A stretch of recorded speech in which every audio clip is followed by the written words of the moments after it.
It was bitterly cold.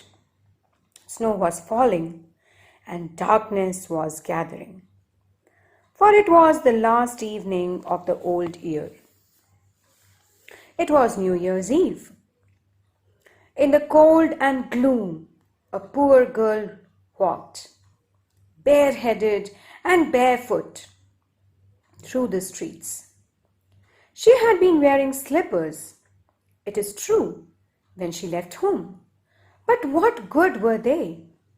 They had been her mother's. So you can imagine how big they were. The little girl had lost them as she ran across the street to escape from two carriages that were being driven terribly fast. One slipper could not be found, and a boy had run off with the other, saying that it would come in very handy as a cradle some day when he had children of his own. So the girl walked about the streets on her naked feet, which were red and blue with the cold. In her old apron she carried a great many matches, and she had a packet of them in her hand as well. Nobody bought any from her, and no one had given her a single penny all day.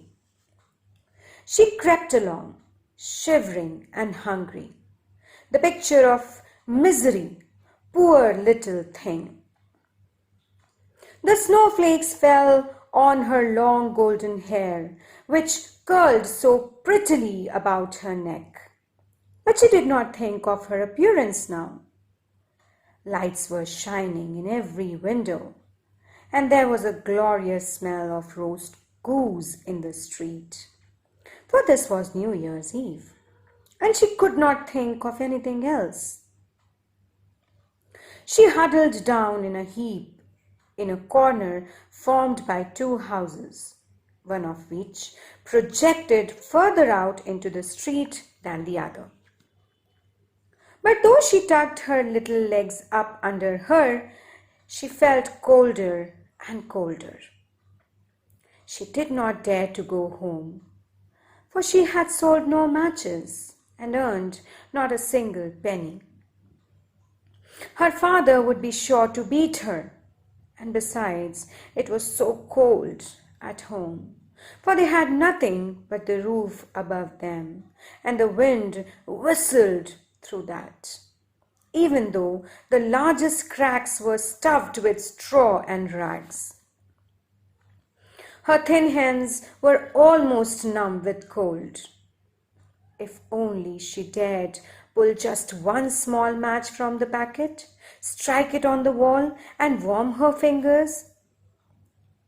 She pulled out one. Scratch!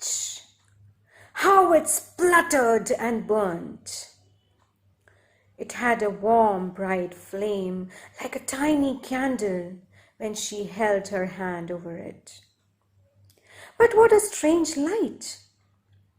It seemed to the little girl as if she was sitting in front of a great iron stove with polished brass knobs and brass ornaments. The fire burned so beautifully and gave out such a lovely warmth. Oh, how wonderful that was! The child had already stretched her feet to warm them, when out went the flame. The stove vanished, and there she sat with the burnt match in her hand. She struck another.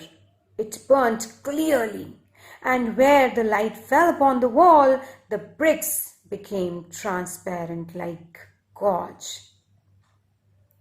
She could not see right into the room where a shining white cloth was spread on the table.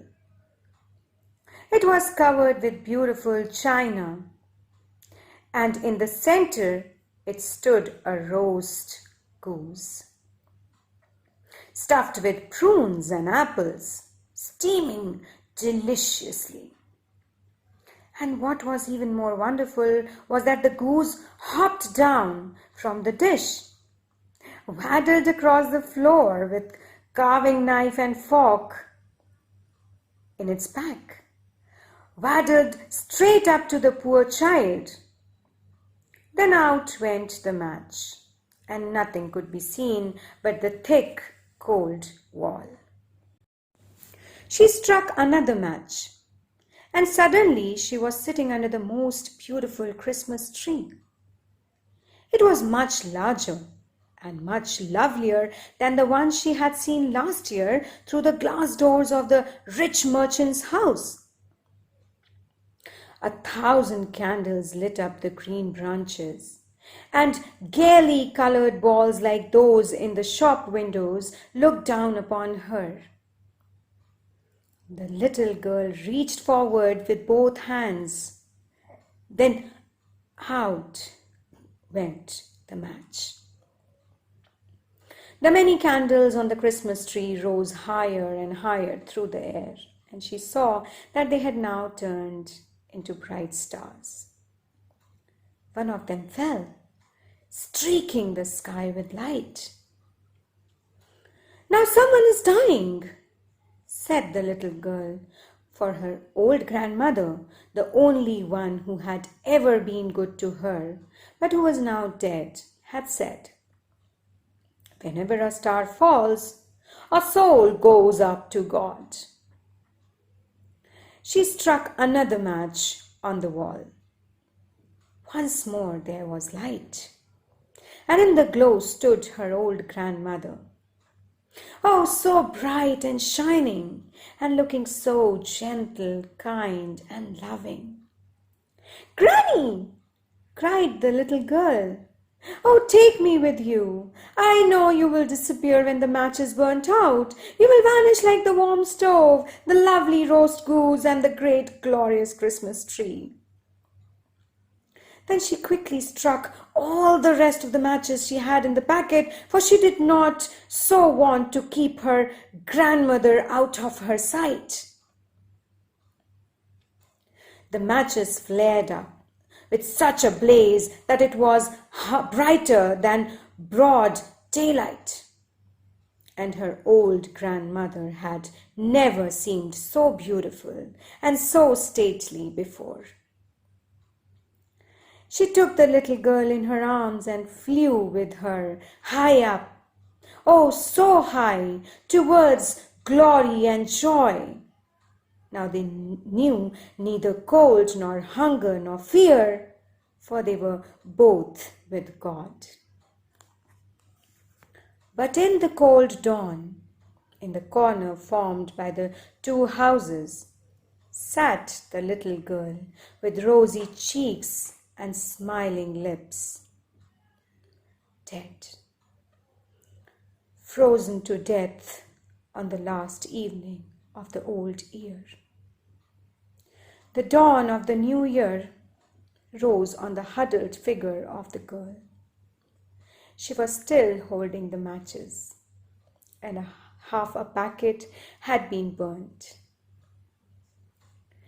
She was evidently trying to warm herself, people said, but no one knew what beautiful visions she had seen, and in what a blaze of glory she had entered with her dear old grandmother into the heavenly joy and gladness of a new year.